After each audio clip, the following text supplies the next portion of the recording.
cosmogonie des Rose-Croix ou christianisme mystique. Traité élémentaire sur l'évolution passée de l'homme, sa constitution présente et son développement futur. Par Max Indel.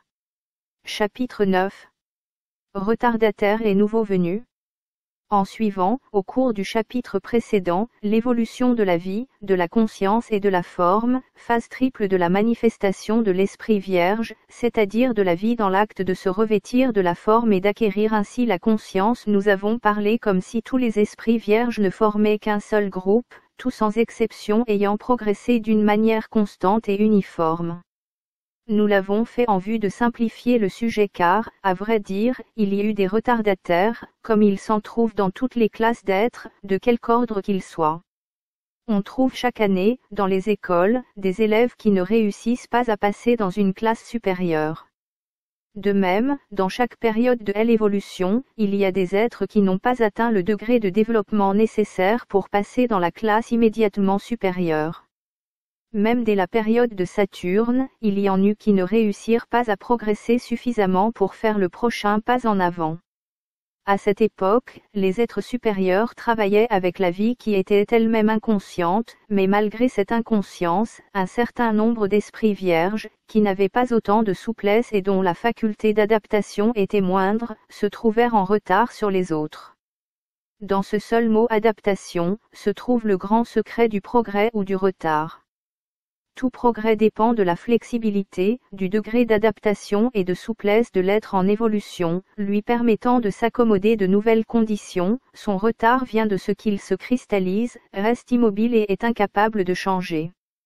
L'adaptation aide au progrès d'une entité, à quelque degré qu'elle se trouve dans l'évolution. Sans adaptation, le développement de l'esprit est retardé et la forme rétrograde. Cette règle s'applique au passé, au présent et à l'avenir, et la division entre ceux qui sont qualifiés pour passer au degré supérieur et ceux qui ne le sont pas est faite avec la justice exacte et impersonnelle de la loi des conséquences. Il n'y a jamais eu, et il n'y aura jamais, de distinction arbitraire faite entre les bons et les méchants. L'état de cristallisation de certains êtres de la période de Saturne empêcha chez eux l'éveil de l'esprit divin et, par suite, ils demeurèrent simplement dans une condition minérale n'ayant acquis que le germe du corps dense. Ainsi, pendant la période du Soleil, il y avait deux classes au règne, à savoir, les retardataires de la période de Saturne, qui étaient encore à l'état minéral, et les pionniers de cette même période, qui étaient capables de recevoir le germe du corps vital et de devenir analogues aux plantes. En plus de ces deux règnes, il y en avait un troisième, une nouvelle vague de vie qui commençait seulement son activité au commencement de la période du Soleil. C'est la vague de vie qui anime maintenant nos animaux. La matière dans laquelle pénétra la nouvelle vague de vie et les retardataires de la période de Saturne formèrent le règne minéral de la période du Soleil. Cependant, il y avait une grande différence entre ces deux classes ou subdivisions du deuxième règne. Les retardataires peuvent faire un effort rapide et joindre les pionniers qui sont maintenant notre humanité, mais c'est impossible pour la nouvelle vague de vie de la période du Soleil. Elle n'atteindra un état analogue à celui de l'humanité que dans des conditions très différentes. La division entre les retardataires et les pionniers se fit dans la 7e révolution de la période de Saturne, alors que l'esprit divin fut éveillé par les seigneurs de la flamme. Ils trouvèrent à ce moment que certaines entités en évolution étaient si cristallisées, si difficilement impressionnables, qu'il était impossible de les éveiller. Elles restèrent, par conséquent, privées de l'étincelle de l'esprit de laquelle dépendait leur progrès ultérieur et, n'étant pas capables de suivre celle dont l'étincelle spirituelle avait été éveillée, elles furent obligées de rester au même niveau. En vérité, tout ce que nous sommes est le résultat de nos propres efforts et, ce que nous ne sommes pas, celui de notre inaction. Ces retardataires et la nouvelle vague de vie formèrent des taches sombres sur la sphère de gaz lumineux qui était le globe le plus dense de la période du Soleil. Les taches de notre Soleil actuel sont un reste atavique de cette condition. Dans la 6e révolution de la période du Soleil, les chérubins éveillèrent l'esprit de vie.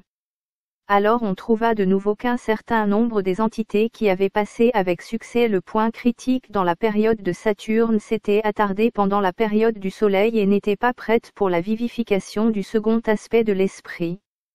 Une autre classe de retardataires se forma donc à l'arrière de la vague de l'évolution.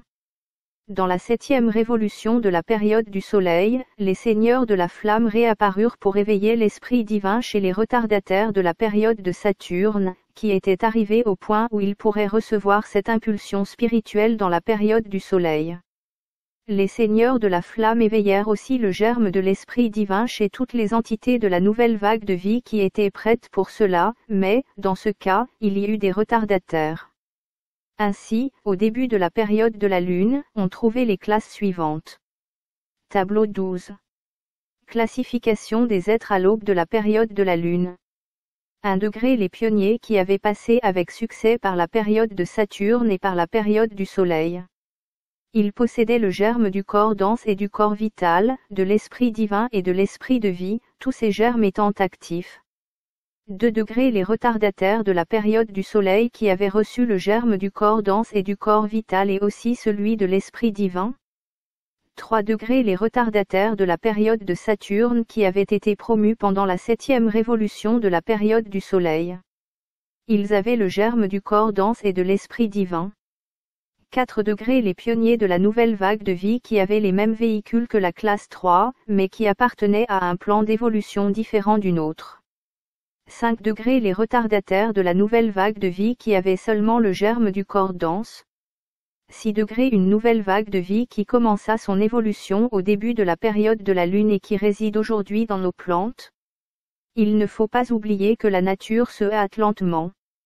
Elle ne fait pas de changement soudain dans les formes. Pour elle, le temps n'est rien, atteindre la perfection est tout. Un minéral ne devient pas une plante d'un instant à l'autre, mais graduellement et par degrés presque imperceptibles. Une plante ne devient pas animal en une nuit. Il faut des millions d'années pour accomplir ce changement. Ainsi, à tous les instants, on peut trouver toutes les phases et toutes les gradations dans la nature. Lesquelles des êtres s'étend sans interruption du protoplasme à Dieu. C'est pourquoi nous ne considérons pas 6 règnes différents, correspondant aux 6 classes mentionnées qui entrèrent dans l'arène de l'évolution au début de la période de la Lune, mais 3 règnes seulement les règnes minéral, végétal et animal. La classe la plus inférieure de la période de la Lune était formée par le nouveau courant de vie qui commença son évolution dans cette période. Elle formait la partie minérale la plus dure, cependant, il faut se rappeler qu'elle n'était nullement aussi dure que les minéraux de notre époque, sa dureté correspondait à peu près à celle de notre bois actuel. Cette assertion ne contredit pas celle faite au sujet du globe lunaire à queue dont nous avons parlé, et elle ne contredit pas non plus le tableau 10 qui montre le globe le plus dense de la période de la Lune situé dans la région éthérique, par conséquent éthérique lui-même. Comme nous l'avons dit auparavant, le fait que le chemin de l'évolution est une spirale empêche que les mêmes conditions se renouvellent jamais. Il y a des ressemblances, mais jamais de reproduction identique des mêmes conditions. Il n'est pas toujours possible de décrire en termes exacts les conditions observées. Nous nous servons du meilleur terme à notre portée pour donner une idée approximative des conditions existantes pendant l'époque en considération. La classe 5 de notre liste était presque entièrement minéralée, cependant, ayant passé par l'état minéral et en étant sortie pendant la période du Soleil, elle avait quelques-unes des caractéristiques des plantes. La classe 4 était presque végétale et atteignit la condition de plante avant la fin de la période de la Lune. Elle était cependant plus proche du règne minéral que les 2 classes suivantes qui constituaient le règne supérieur.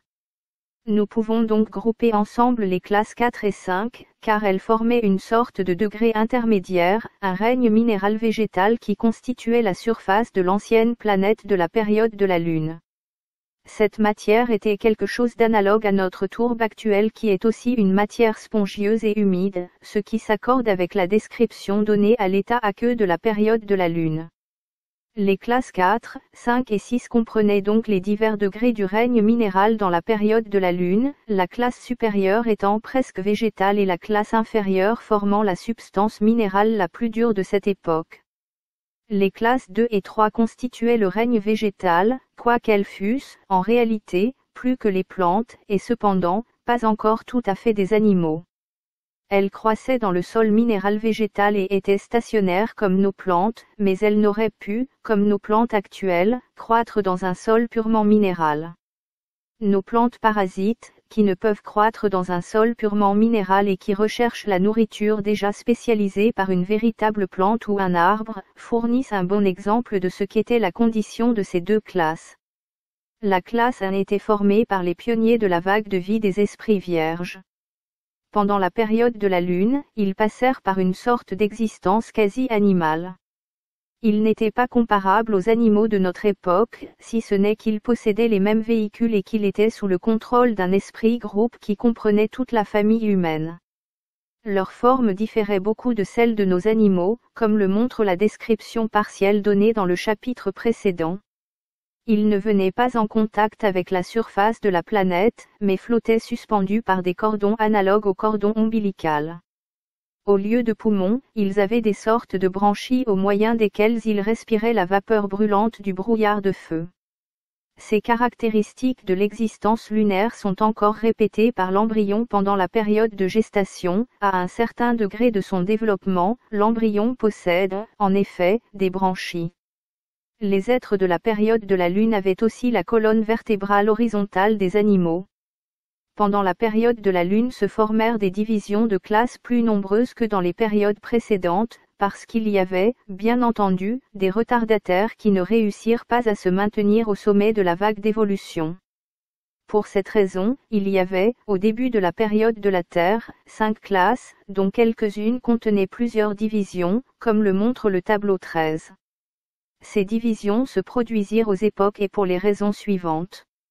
Au milieu de la 5e révolution de la période de la Lune, quand les séraphins donnèrent le germe de l'esprit humain aux pionniers qui s'étaient rendus dignes de passer au degré supérieur, quelques êtres ne parurent pas suffisamment avancés et furent, par suite, reconnus inaptes à recevoir l'impulsion spirituelle qui éveilla l'esprit triple.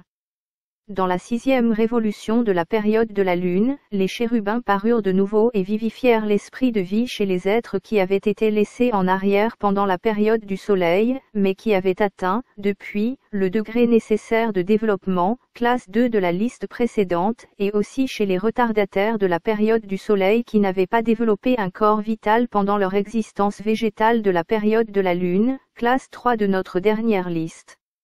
La classe 4 de la liste précédente avait passé par une phase inférieure d'existence végétale, cependant, la plupart des êtres de cette classe avaient suffisamment développé le corps vital pour permettre l'éveil de l'esprit de vie. Les 3 dernières classes mentionnées possédaient donc toutes les mêmes véhicules au début de la période de la Terre, mais, seules, les 2 premières classes, 3A et 3B du tableau 13, appartenaient à notre vague de vie et avaient le privilège de nous rejoindre si elle passe le point critique de la prochaine révolution de la période de la Terre. Les êtres qui ne pourront pas franchir ce point seront mis à part jusqu'à ce qu'une évolution future quelconque arrive à un point qui leur permette d'entrer dans son cours et de continuer leur développement dans une nouvelle période humaine. Ils seront empêchés d'aller de l'avant en compagnie de notre humanité, parce que celle-ci aura progressé jusqu'à un point tellement supérieur à leur propre état que ce serait pour elle une sérieuse entrave dans son progrès que de les traîner à sa suite. Ils ne seront pas détruits, mais simplement mis en réserve pour une autre période d'évolution. Progresser avec notre vague actuelle d'évolution est l'équivalent du mot salut, tel qu'il est employé dans la religion chrétienne, et c'est une chose à laquelle nous devons sérieusement aspirer, car bien que la damnation éternelle de ceux qui ne sont pas sauvés ne soit, en réalité, ni une destruction totale, ni une torture sans fin, ce n'en est pas moins une très grave affaire que d'être maintenu dans une condition d'inertie pendant une période inconcevable de milliards d'années, jusqu'à ce qu'une nouvelle évolution soit arrivée au point où ceux qui ne réussissent pas sur cette terre puissent trouver des conditions leur permettant de continuer leur développement. L'esprit n'est pas conscient de la fuite du temps, mais un tel retard n'en est pas moins une perte sérieuse. De plus, les esprits vierges ainsi retardés doivent souffrir d'un manque d'harmonie avec leur nouveau milieu quand ils se trouvent enfin dans une nouvelle évolution. Pour ce qui concerne l'humanité actuelle, cette possibilité est si infime qu'elle est presque entièrement négligeable. On nous apprend cependant que, du nombre total d'esprits vierges qui commencèrent leur évolution dans la période de Saturne, les 3/5 seulement passeront le point critique de la prochaine révolution et compléteront jusqu'au bout leur évolution. Le matérialisme cause plus d'inquiétude aux occultistes scientifiques que toute autre chose, car, s'il est poussé trop loin, il empêche non seulement le progrès de l'esprit vierge, mais il détruit aussi chacun de ces 7 véhicules, le laissant privé de ses corps. Dans ce cas, l'esprit vierge doit recommencer son développement tout à fait au début de la nouvelle évolution. Tout le travail qu'il aura accompli depuis l'aube de la période de Saturne aura été complètement perdu. C'est pour cette raison que la période actuelle est la plus critique de toutes pour notre humanité. Aussi, les occultistes scientifiques parlent des 16 races, dont l'une est formée par le groupe germano-anglo-saxon, comme des 16 chemins vers la destruction. Puisse le lecteur les passer toutes en complète sécurité, car leur étreinte est pire qu'un retard dans la prochaine révolution.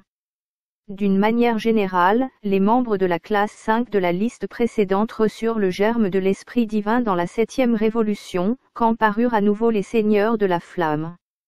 Par conséquent, ils étaient les pionniers de la dernière vague de vie qui entra en évolution au début de la période de la Lune. Ils passèrent là leur existence minérale. Les retardataires de cette vague de vie ne reçurent ainsi que le germe d'un corps dense. Il y avait aussi, en plus de cette classe, une nouvelle vague de vie, notre règne minéral actuel, qui commença son évolution au début de la période de la Terre. À la fin de la période de la Lune, ces classes possédaient les véhicules tels qu'ils sont indiqués au tableau 13 et commencèrent avec eux leur évolution au début de la période de la Terre. Pendant le temps qui s'est écoulé depuis cette époque, le règne humain a développé le trait d'union de l'intellect et il a acquis par ce moyen la conscience à l'état de veille. Les animaux ont obtenu un corps du désir, les plantes, un corps vital. Les retardataires de la vague de vie qui entra dans l'évolution dans la période de la Lune ont échappé à la dure et immobile condition des couches rocheuses et aujourd'hui leur corps physique forme nos terres meubles, tandis que la vague de vie qui entra en évolution dans la période de la Terre forme les roches et les pierres les plus dures. C'est ainsi que les diverses classes ont obtenu les véhicules indiqués au tableau 3, auxquels nous prions le lecteur de vouloir bien se reporter.